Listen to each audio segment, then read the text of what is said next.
मराठा आरक्षणावरून विखे पाटलांचा विरोधकांवर हल्लाबोल. देवेंद्र फडणवीसांची घेतली पाठराखण. जरांगे पाटलांच्या गैरसमजावरही केलं भाष्य. नमस्कार, झुंजार न्यूजमध्ये आपले स्वागत. मराठा आरक्षणाच्या मुद्द्यावरून राज्यातलं राजकीय वातावरण चांगलंच तापलं आहे. अशातच राज्याचे महसूल मंत्री राधाकृष्ण विखे पाटील यांनी पत्रकार परिषदेत बोलताना विरोधकांवर कडाडून टीका केली आहे. आरक्षणाबाबत देवेंद्र फडणवीस यांनी जी सकारात्मकता भूमिका घेतली तशी यापूर्वी कोणत्याही मुख्यमंत्र्याने घेतली नाही, अशा शब्दांत त्यांनी फडणवीसांचे समर्थन केले आहे. नेमकं काय म्हणाले विखे पाटील, पाहुयात या सविस्तर बातमीमध्ये. मराठा आरक्षणाच्या लढाईत आता राजकीय आरोप प्रत्यारोप तीव्र झाले आहेत. अहमदनगर येथे आयोजित पत्रकार परिषदेत बोलताना राधाकृष्ण विखे पाटील यांनी थेट 1994 सालच्या निर्णयाचा दाखला दिला. विखे पाटील म्हणाले की 1994 साली झालेल्या निर्णयामध्ये जर तत्कालीन मुख्यमंत्र्यांनी ठोस आणि योग्य निर्णय घेतला असता तर आज मराठा समाजाच्या पदरी ही निराशा आली नसती. 2014 नंतर मराठा समाजाने आरक्षणासाठी 58 मूक मोर्चे काढले. या मोर्चांची दखल घेत देवेंद्र फडणवीस यांनी आरक्षण दिले होते. मात्र ज्यांनी हे आरक्षण घालवले त्यांना त्यांचे फळ मिळाले आहे, अशी खोचक टीकाही त्यांनी विरोधकांवर केली. फडणवीस यांनी मराठा आरक्षणाबाबत घेतलेली भूमिका ही ऐतिहासिक असून यापूर्वीच्या कोणत्याही मुख्यमंत्र्यांनी इतकी सकारात्मकता दाखवली नव्हती, असेही विखे पाटलांनी ठामपणे सांगितले. यावेळी बोलताना त्यांनी मनोज जरांगे पाटील यांचाही उल्लेख केला. मराठा आरक्षणावरून सरकार पूर्णपणे सकारात्मक आहे, मात्र जरांगे पाटील यांच्या मनात काही लोकांकडून गैरसमज निर्माण करण्यात आले आहेत, असे मत त्यांनी व्यक्त केले. मराठा समाजाला टिकणारे आरक्षण मिळावे यासाठी सरकार प्रामाणिक प्रयत्न करत असल्याचे आश्वासनही त्यांनी यावेळी दिले. मान्य मनोज जरांगे पाटील यांनी 2 दिवसापूर्वी सरकारने जर आमच्या मागण्या मान्य केल्या नाही तर पुन्हा एकदा आंदोलनाचा इशारा दिलेला. तर मी त्यांना खात्री देऊ इच्छितो की सरकारने वेळोवेळी केलेल्या कारवाईमुळे तसे आंदोलन करण्याची त्यांच्यावर काही वेळ येणार नाही. कारण जर संपूर्ण आरक्षणाचा जर आपण आरक्षणाची वाटचाल पाहिली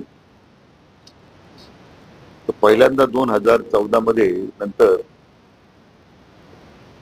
त्यावेळी मुख्यमंत्री असताना माननीय देवेंद्रजी फडणवीस यांनी त्या संदर्भात मागास आयोगाची स्थापना करून त्या संदर्भात आरक्षण देण्याचा निर्णय केला. मी काही तसं जाणार नाही, परंतु 58 मोर्चे हुतात्मा पत्करलेल्या आमच्या मराठी बांधवांचा आदर करत तो निर्णय अतिशय कायद्याच्या चौकटीत राहून तो घेतला आणि उच्च न्यायालय आणि सर्वोच्च न्यायालयापर्यंत तो टिकला. मात्र दुर्दैवानं 2.5 वर्षाच्या महाविकास आघाडीमध्ये तो निर्णय रद्द झाला आणि त्याचं फार मोठं नुकसान समाजाला झालं.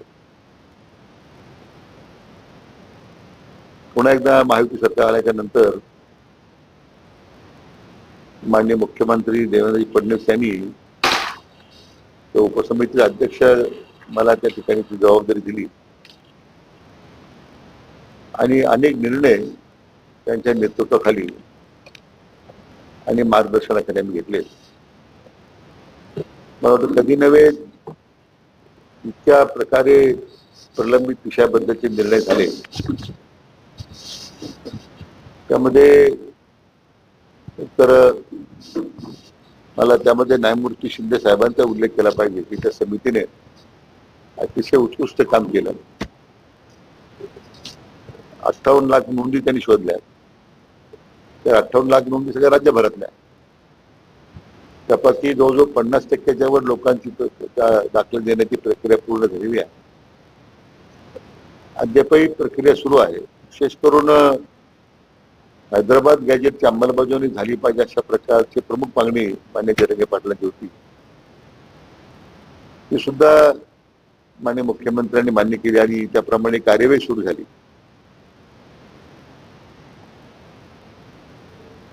काही नाकारते लोक मान्य उच्च न्यायालयात गेले, सर्वोच्च न्यायालयापर्यंत गेले, पण त्याला स्थगिती मिळू शकली नाही.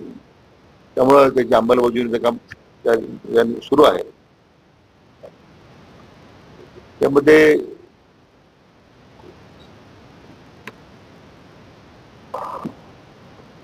शिष्यवृत्ती मधल्या काळामध्ये जी बंद झाली होती ती आपण पुन्हा सुरू केली.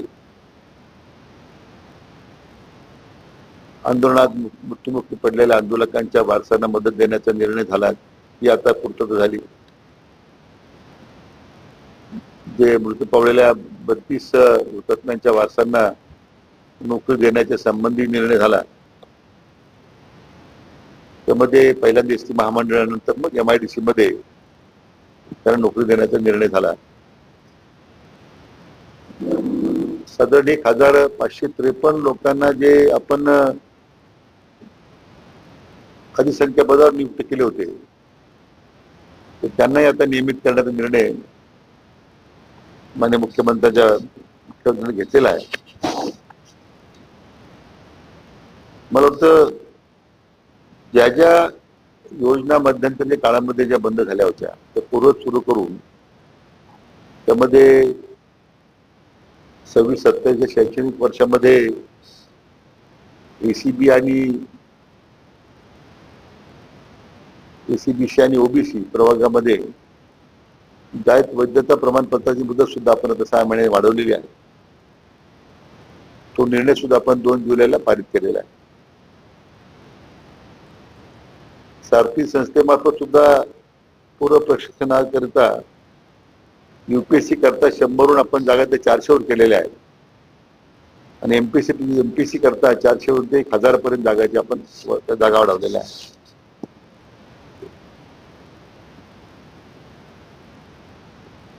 तर म्हणजे याच्यामध्ये प्रामुख्यानं हैदराबाद गॅजेटची प्रभावी अंमलबजावणी व्हावी याकरता विभागीय आयुक्त संभाजीनगर यांच्या स्तरावर एक SOP निश्चित करण्यात आली आहे. प्रत्येक जिल्हाधिकाऱ्यांकडे हेल्पलाईन नंबर देण्यात आलेला आहे. प्रत्येक सोमवारी जिल्हाधिकाऱ्यांना या अंमलबजावणीबद्दलचा आढावा घेण्याचं बंधन घालण्यात आलेलं आहे. आणि कुठल्या परिस्थितीमध्ये कोणी या जात प्रमाणपत्राच्या मध्ये कोणाची अडचण राहणार नाही या संबंधामध्ये विशेष त्यांना सूचना दिलेल्या आहेत. आणि मला सांगायला पाहिजे की विभागीय आयुक्त संभाजीनगर यांना त्याबद्दल वेळोवेळी त्या संदर्भात आढावा घेण्याची सूचना दिलेल्या आहेत. मला वाटतं सरकारने अतिशय सकारात्मकपणे पाऊल उचललेलं आहे. मागच्या त्यांच्या दोन्ही आंदोलनामध्ये त्यांनी ज्या मागण्या उपस्थित केल्या होत्या त्या संदर्भात माननीय मुख्यमंत्री माननीय देवेंद्रजी फडणवीस यांनी वेळोवेळी आमच्याशी चर्चा केली. आमच्या बरोबर चर्चा करून उपस्थित केलेल्या मागण्या संदर्भात निर्णय केलेत. शिंदे समितीला मुदतवाढ द्यावी, न्यायमूर्ती शिंदे समितीला मुदतवाढ द्यावी असं त्यांची मागणी होती. आता 2027 पर्यंत मार्चपर्यंत त्या समितीला मुदतवाढ सुद्धा देण्यात आलेली आहे. तर फक्त अंमलबजावणी करताना काही अजूनही काही त्रुटी असतील तर निश्चितपणे त्या आपण दूर करण्याचा प्रयत्न करतो.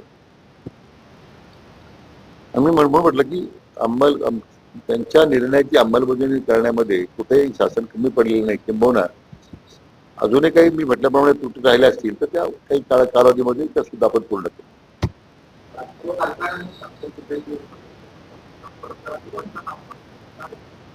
नाही तर कसं आहे की कोणताही निर्णय करताना मग शासन निर्णय केल्यानंतर त्याला अंमलबजावणीमध्ये थोडा वेळ लागतो किंवा मग या सगळ्या प्रक्रियेत वेळ लागतो. तर त्यांना मी आतापर्यंत केलेल्या सगळ्या अंमलबजावणीचा अहवाल त्यांना पाठवतोय. परवाही आमची मंत्रिमंडळ उपसमितीची बैठक झाली त्या ठिकाणी मी सविस्तर आढावा घेतलेला आहे. घेतलेल्या निर्णयाची अंमलबजावणी योग्य पद्धतीने सुरू आहे आणि मला वाटतं तो आमचा अहवाल गेल्यानंतर निश्चितपणे त्यांचं समाधान होईल याची मला खात्री आहे. असं खरं म्हणजे जरांगे पाटील मला या निमित्ताने एवढंच सांगायचं आहे की मराठा आरक्षणाबद्दलची जी भूमिका माननीय मुख्यमंत्री महोदयांनी घेतली देवेंद्र फडणवीस साहेबांनी यापूर्वी कोणत्याही मुख्यमंत्र्यांची भूमिका घेतली तर म्हणजे 94 साली झालेल्या निर्णयामध्ये तत्कालीन मुख्यमंत्र्यांनी जर त्यावेळी हा निर्णय केला असता तर हे आज मराठा समाजाला ही भोग पदरी त्यांच्यामध्ये आले नसते. आणि म्हणून मला वाटतं की जो 14च्या नंतरचा इतिहास आपण पाहिला 58 मोर्चे निघाले आहेत. अनेक आमच्या दुर्दैवानं मराठा समाजाची मुलं मृत्युमुखी पडली. तर त्यावेळी मग अतिशय पुढाकार घेऊन आयोगाची स्थापना करून आरक्षण टिकवलं मला वाटतं ज्यांनी आरक्षण घालवलं त्यांचा प्रायश्चित त्यांना मिळालेला आहे. आणि म्हणून सरकार अतिशय सकारात्मक आहे. मला वाटतं की त्यांनी व्यक्त केलेली भावना बरोबर आहे, परंतु मी म्हटल्याप्रमाणे त्यांना तशा प्रकारची वेळ येणारच नाही याचा मला विश्वास आहे.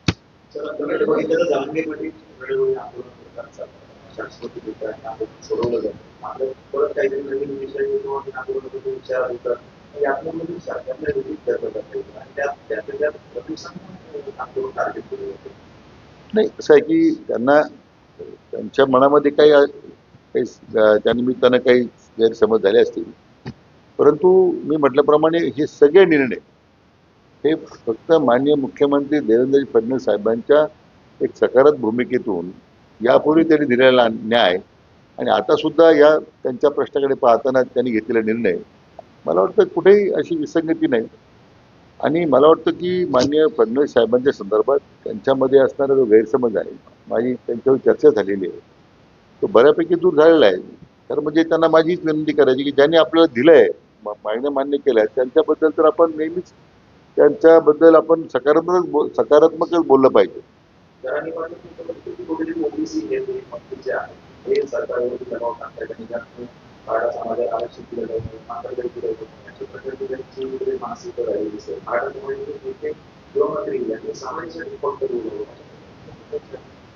नाही, असं कुठल्या ओबीसी समाजाचं किंवा त्यांच्या नेत्याचा कुठला दबाव नाही.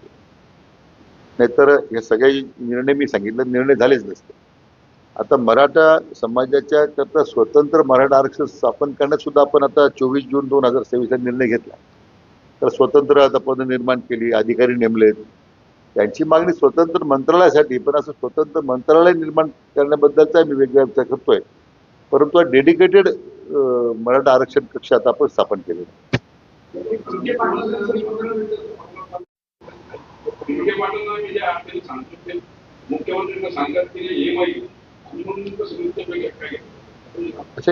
सगळ्या त्यांनी केलेल्या मागण्यावरच जे आता निर्णय झाले ना, हे सगळे निर्णय माननीय मुख्यमंत्र्यांच्या पुढाकाराने झालेले आहेत. आता एखादा निर्णय प्रलंबित राहिला असेल त्याच्यावर कार्यवाही सुरू करा. नाही, 58 लाख नोंदीची संपूर्ण माहिती त्यांना आपण दिलेली आहे. त्यांची मागणी होती की मला सगळी माहिती द्या, तो पेन ड्राईव्ह मध्ये किंवा त्यांची हार्ड कॉपी करून त्यांना आपण दिलेली आहे. 58 लाख हे काही हैदराबादच्या गाजेटच्या नोंदी नाही त्या. 58 लाख राज्यातल्या सगळ्या राज्यातल्या नोंदी आहेत त्या, आणि त्याच्यामध्ये बहुतांश ठिकाणी कार्यवाही झालेली आहे आणि त्याबद्दलचा त्यांना अहवाल देतोय. परंतु हैदराबाद गॅजेटच्या संदर्भात जे काही एवढ्या त्या त्रुटी होत्या, कारण ते पर्शियन भाषेमध्ये लिहिलेल्या काही लिपी होत्या, काही अन्य भाषेत लिपी होत्या. आता तर आपण माझी माहिती अशी की जवळजवळ 20-25 आपण लिपी वाचणारी जी लोक आहेत यांना कायमस्वरूपी मानधनावर आपण नेमल्यात की कोणत्याही जिल्हाधिकाऱ्यांना प्रांतांना कोणालाही अडचण वाटली त्या लिपी कशा वाचायच्या त्यासाठी आपण एक मानधनावर कायमस्वरूपी आता लोक सुद्धा नेमलेले आहेत. त्यामुळे ती अडचण आपण दूर केलेली आहे.